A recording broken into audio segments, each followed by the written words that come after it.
하나님의 말씀 요한복음 8장 31절에서 40절의 말씀입니다.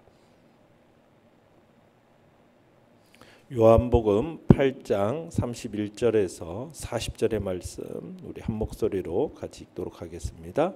31절에서 40절입니다. 시작. 그러므로 예수께서 자기를 믿은 유대인들에게 이르시되 너희가 내 말에 거하면 참으로 내 제자가 되고 진리를 알지니 진리가 너희를 자유롭게 하리라. 그들이 대답하되 우리가 아브라함의 자손이라 남의 종이 된 적이 없거늘 어찌하여 우리가 자유롭게 되리라 하느냐. 예수께서 대답하시되 진실로 진실로 너희에게 이르노니 죄를 범하는 자마다 죄의 종이라. 종은 영원히 집에 거하지 못하되 아들은 영원히 거하나니 그러므로 아들이 너희를 자유롭게 하면 너희가 참으로 자유로우리라. 나도 너희가 아브라함의 자손인 줄 아노라. 그러나 내 말이 너희 안에 있을 곳이 없으므로 나를 죽이려 하는도다. 나는 내 아버지에게서 본 것을 말하고 너희는 너희 아비에게서 들은 것을 행하느니라. 대답하여 이르되 우리 아버지는 아브라함이라 하니 예수께서 이르시되 너희가 아브라함의 자손이면 아브라함이 행한 일들을 할 것이거늘 지금 하나님께 들은 진리를 너희에게 말한 사람이 나를 죽이려 하는도다. 아브라함은 이렇게 하지 아니하였느니라. 아멘. 오늘 말씀의 제목은 자유케 하는 진리라는 제목으로 말씀을 나눕니다. 오늘 말씀에서 예수님께서는 먼저 사람이 당신의 말에 거하면 진리를 알게 될 거라는 이야기를 하십니다. 그리고 그 진리가 자유를 줄 거라는 선언을 하시죠. 그러니까 당신을 구주로 믿고 영접하면 죄의 정죄에서부터 해방이 되어지고 구원을 얻게 된다는 말씀입니다. 그러나 이 말씀이 영적인 무지 속에 지금 사로잡혀 있는 당시 유대인들에게 있어서는 예수님의 이 말씀이 이해가 될 리가 없어요.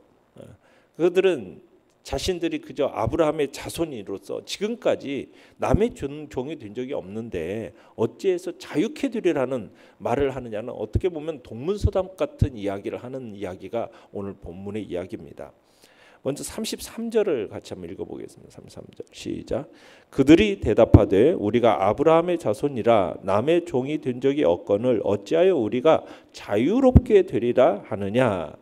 바로 윗구절에서 32절에서 진리가 너희를 자유롭게 하리라는 이 주님의 말씀에 대한 유대인들의 반응이 이 33절입니다. 여기서 아브라함의 자손이라고 말하는 것은 자신들은 하나님의 택한 선민이라는 것을 강조하고 있는 거예요. 그래서 비록 자신들이 로마의 식민지 지배하에 있지만 자신들의 마음과 영혼만큼은 로마의 종노릇을 하지 않는다라는, 그래서 오직 하나님만을 섬기고 있다라는 그런 의미를 가지고 있습니다. 그러니까 우리는 남의 종노릇 한 적이 없다라는 유대인들의 말은 비록 식민지 생활을 하고 있을지는 모르지만 신앙적으로는 자유를 빼앗긴 역사가 없다. 지금 그런 의미입니다. 그래서 주님이 자유를 주시겠다라는 이 말씀에 대해서 지금 이 유대인들이 아주 기분 나쁘게 생각하는 거예요. 그러면서 반발하는 겁니다.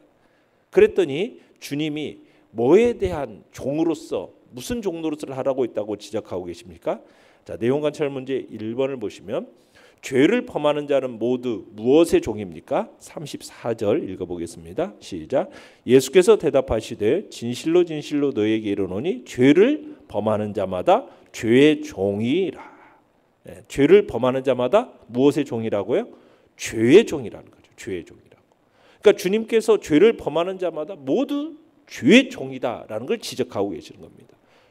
죄의 노예로서 영적으로 억압된 생활을 하는, 어떻게 보면 자신들의 현실을 좀 바라보도록 지금 이 이야기를 하시는 겁니다. 예수님께서 말씀하시는 이 죄의 종이라는 의미가 뭔가를 밝히고 계시는데, 그러면서 종된 그 신분, 죄된 종된 그 신분에서 벗어나서 자유케 되는 그 유일한 길에 대해서도 말씀을 하시는 거죠. 그게 뭡니까? 하나님의 아들 자신에게로 나오는 것이 바로 이 죄의 종됨에서 자유케 되는 길임을 말씀하고 계시는 겁니다. 그런데 지금 이 유대인들은 선민의식, 율법주의 이것에 젖어 있어서 이 사고로서는 이게 도대체 이해가 어려운 거예요. 그래서 주님께서 종의 개념을 새롭게 제시하시면서 왜 자유를 추구해야 되는가, 그 이유를 분명하게 지금 설명하고 계시는 겁니다. 그 34절에서 죄를 범하는 자마다, 여기서 이 범하는 자마다라는 이 범하다라는 의미가 뭐냐면 습관적으로 반복해서 어떤 일을 행하는 모든 사람을 범하는 자라고 이야기를 하는 겁니다. 그러니까 습관적으로 죄를 짓는 거예요. 반복해서 죄를 짓는 거예요. 그게 바로 죄의 종의 모습인 거죠. 이것을 지금 그 죄를 범하는 자라는 것을 습관적이고 반복적인 죄에 대한 그 설명을 하고 있는 겁니다. 그러면서 죄라는 게 뭐냐?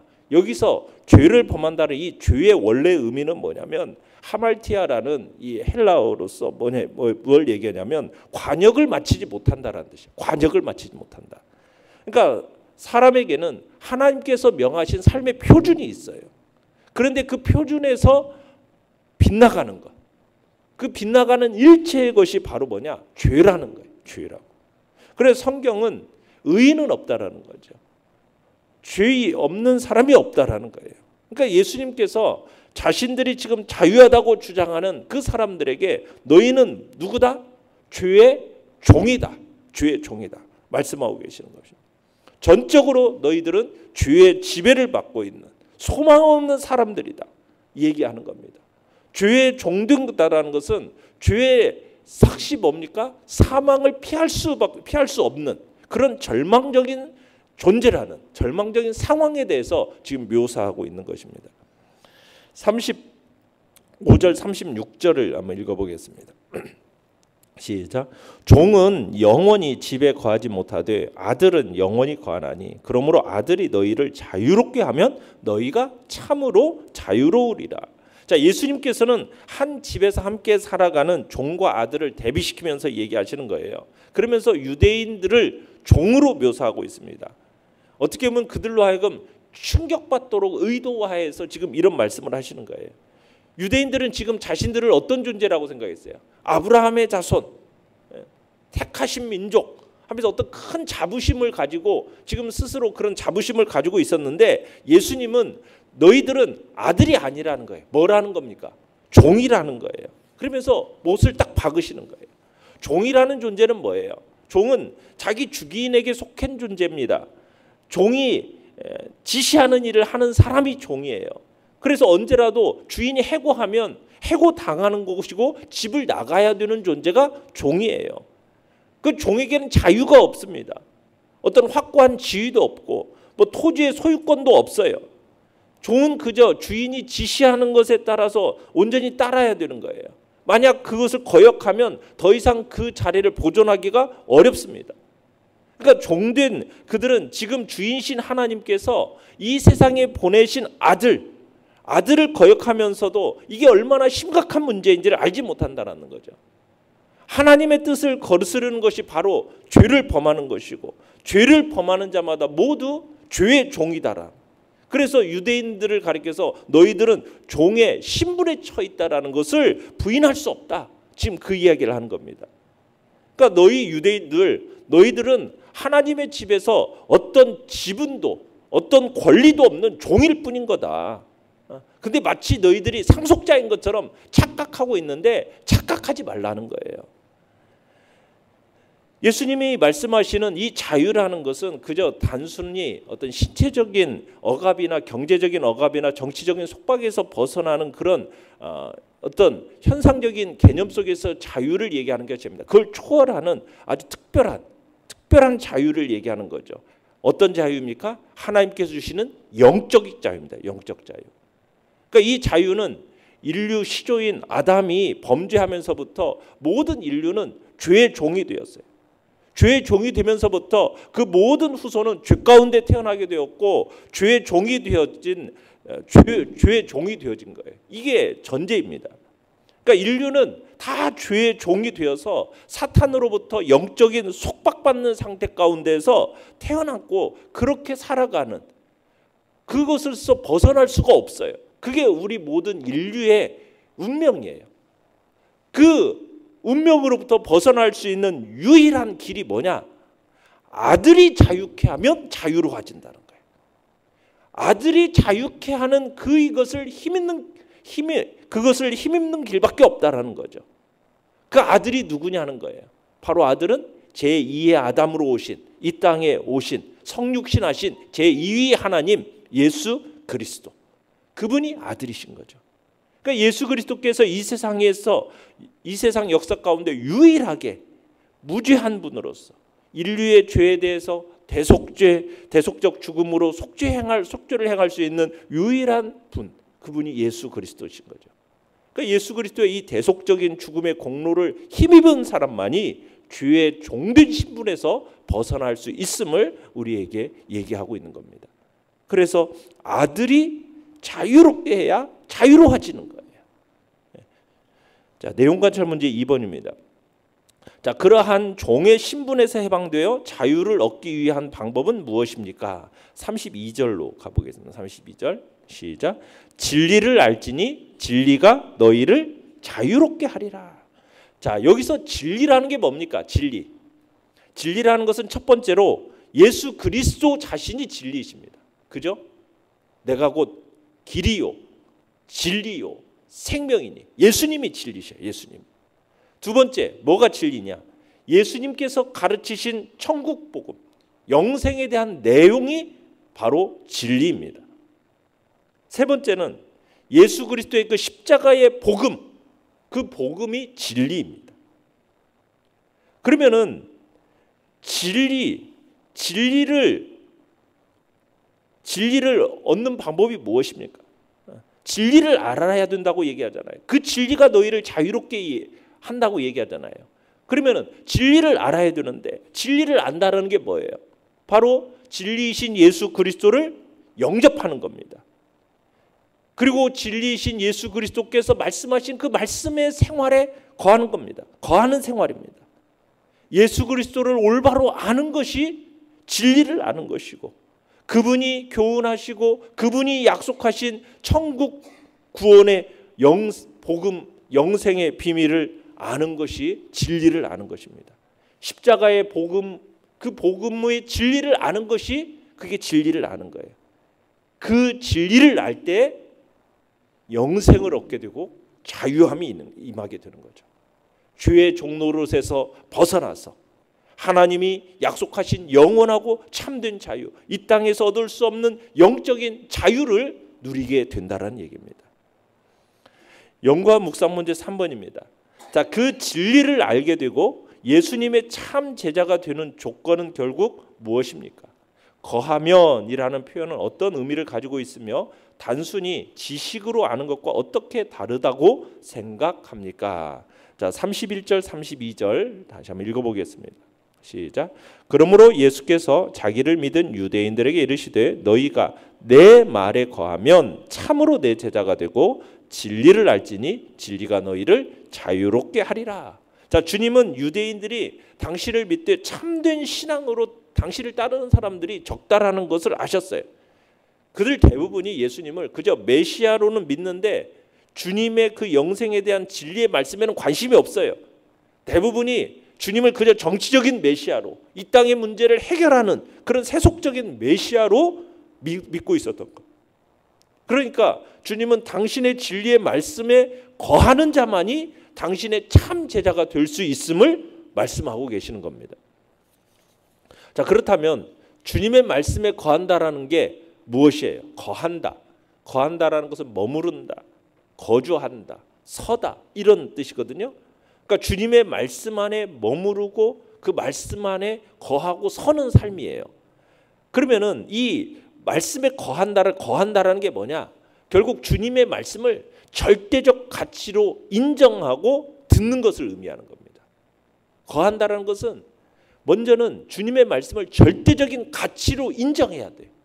그리고 그것을 듣는 거예요.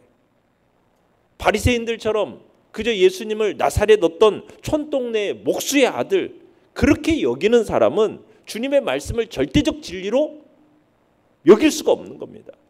주님의 참 제자라면은 예수님의 말씀을 하나님의 절대적인 진리로 경외하고 듣는 거죠.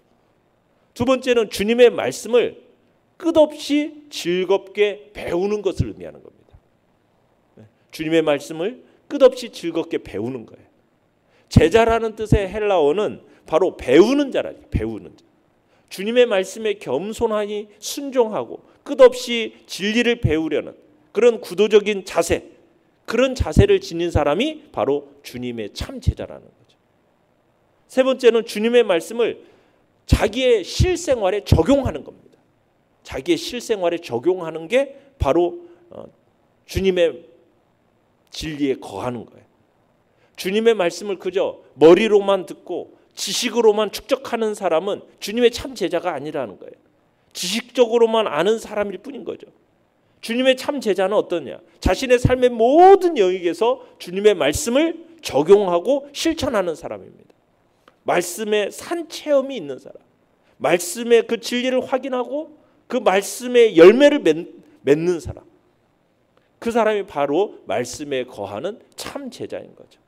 그래서 말씀에 거하는 참 제자는 늘 말씀 안에서 행하고 말씀을 배우고자 하고 말씀을 절대적인 진리로 의지하고 끝없이 주님의 말씀에 귀 기울이면서 말씀을 실천하는 사람이 바로 말씀에 진리에 거하는 사람인 것입니다. 그런 사람이 진정으로 영적 자유함을 누리게 됨을 이야기하고 있는 거죠. 느낀 점은 4번입니다. 거짓과 죄, 우리를 얽매는 모든 올무에서 우리를 자유케 해줄 수 있는 것은 오직 하나님의 진리, 하나님의 말씀입니다. 내 말이 너희 속에 있을 곳이 없으므로 나를 죽이려 한다라는 말씀이 당신에게 의미하는 바는 무엇입니까? 37절을 읽어봅니다. 37절 시작. 나도 너희가 아브라함의 자손인 줄 아노라. 그러나 내 말이 너희 안에 있을 곳이 없으므로 나를 죽이려 하는도다. 자, 주님께서 유대인들에 대해서 아브라함의 자손인 것을 일단 인정을 하세요. 그러면서도 현재 주님의 말씀을 불순종함으로써 주님을 고대함으로 구원의 길을 갔던 그 아브라함과는 달리 주님을 죽이려는 주님의 대적자들이 되어서 멸망의 길로 가고 있음을 지금 지적하고 있는 겁니다. 그러니까 유대인들의 내면에는 예수님의 그 말씀이 들어갈 작은 틈새조차도 없는 거예요. 그걸 분명하게 주님은 보신 거예요. 그들의 내면에는 영적인 무지와 종교적인 편견, 이것으로 가득 차 있어가지고 주님의 말씀에 대해서 철저하게 배타적이게 된 겁니다. 이 사람들은 지금 자신들이 절대 수용할 수 없는 그 말씀을 계속 전하는 예수님을 어떻게 하려고 합니까? 죽이려고 하는 거예요. 그 말씀을 다시는 듣고 싶지 않으니까 죽이려고 하는 그 마음 안에는 결국 누가 자리 잡고 있을까요? 바로 마귀가 자리 잡고 있는 거예요. 그래서 뭐라고 얘기를 하고 있느냐면 너희의 압이라는 표현을 쓰고 있어요. 38절에 보면 나는 내 아버지에게서 본 것을 말하고 너희는 너희 아비에게서 들은 것을 행하느니라. 그럼 너희 아비가 누굴까요? 44절로 가보면 너희는 너희 아비 마귀에게서 났다. 결국 진리의 말씀이 없는 그 마음 속에는 뭐가 자리 잡고 있는 겁니까? 그 마귀가 자리 잡고 마귀에 의해서 끌려다니는 마귀의 종노릇하는 존재가 되는 거예요. 사탄의 종노릇하고 죄의 종노릇하고 사망 권세 죽음의 종노릇하는 그런 자리에 있게 되는 거죠. 주님의 말씀에 거하지 않는 자의 삶의 모습인 겁니다. 그러나 이 사탄으로부터 죄로부터 이 사망으로부터 여러분 자유케 되는 것은 어떨 때만 가능한 것입니까? 주님의 말씀에 거할 때에만, 진리를 알 때에만 가능하다라는 거예요. 주의 말씀이 내 안에 거할 때 내가 타락한 본성이 거룩한 본성으로 거듭나게 되고 그리고 내 영혼이 말씀과 성령에 의해서 변화받아서 불의와 죄보다는 하나님과 선과 의를 더 사랑하는 본성으로 바뀌게 되면서 우리가 비록 죄의 유혹은 받지만 이제는 자유롭게 하나님을 섬길 수 있고 하나님께 순종할 수 있는 하나님께 예배드릴 수 있는 그런 존재가 되어지는 것이죠. 주님의 말씀을 절대 진리로 믿고 그 절대 진리의 말씀을 배우고 순종하는 실천하는 그런 주님의 참 제자가 될 때 세상 모든 만물로부터 참 자유함을 누리는 복된 자리에 설 수 있음을, 그런 특권을 얻게 됨을 우리에게 가르치고 있는 것입니다. 우리가 이 자유가 우리 안에서 풍성해지기를 원한다면 우리가 이 진리의 말씀에 더욱 가까이 나아가 그 말씀이 내 안에 풍성히 거하도록 그 풍성함의 누림의 자리에 여러분들이 힘써 나아가시길 바랍니다. 오직 주님과 그 말씀만이 우리의 삶의 신앙의 근거가 되어지고 표준이 되어지고 능력으로 삼는 성도가 되어서 진정한 자유함을 누리는 복된 자리에 있기를 간절히 바랍니다. 우리 결단과 적용 같이 읽어보겠습니다. 5번 보시면 내 안에 참 자유함이 있는지 한번 돌아봅시다. 혹시 죄와 세상 것들에 얽매여 지내는 하루하루는 아닙니까? 그렇다면 그 해결책은 무엇입니까? 우리가 진리 안에 거하도록, 주의 말씀이 내 안에 풍성히 거하도록 우리가 힘써 우리 자신을 들여가야 할 것입니다. 오늘의 기도 같이 읽겠습니다. 시작. 주님의 말씀 안에 살고 말씀 안에 머무르며 말씀 안에 굳건히 서는 삶이 되게 하소서. 아멘. 말씀을 생각하며 기도하시고요. 연약한 우리의 지체들을 위해서 기도해 주시기 바랍니다. 이 나라와 이 민족을 위해서 긍휼을 여겨달라고 위해서 기도해 주시기 바랍니다. 새생명 전도 축제 가운데 하나님의 구원과 생명의 역사를 이루어나가는 우리 복된 공동체 교회로 세움받게 해달라고 주여 우리 세 번 부르짖며 나아가